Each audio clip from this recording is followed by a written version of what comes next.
La revista infantil Camacuc torna a les bústies. La Dana s'emporta la redacció d'este còmic en valencià amb seua pa i porta. Fins i tot l'últim número, que es va corregir eixa vesprada del 29 d'octubre, però es queda a un clic de ser enviat a la impremta. 2 mesos després hi ha nou local, nova revista i fins i tot una medalla d'or del govern estatal.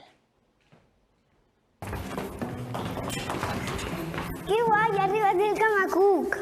A veure? Diana Guillem arrepleguen de la bústia l'últim Camacuc.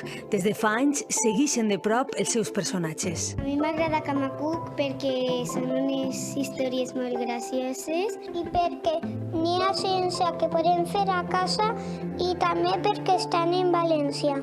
Quan arriba el Camacuc és una alegria perquè se barallen per veure qui la llegirà primer. Però potser este número ha sigut un dels més difícils de traure. Estava acabat, però l'aigua i el fang aparegueren abans d'enviar-lo a la impremta. Acabarem de fer l'última correcció i com era ja molt tard vaig dir ja no faran res a la impremta. I estiguérem a un clic d'enviar-la, la deixaren ahir pensant en enviar-la el dia següent i ahí es va quedar.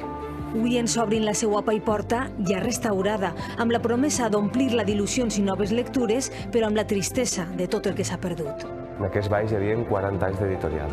Hi havia tot el que havíem fet durant 40 anys en Camacuc, un record de totes les publicacions, una part de l'estoc, estaven els ninots, estaven els originals de molts autors que han passat per ací.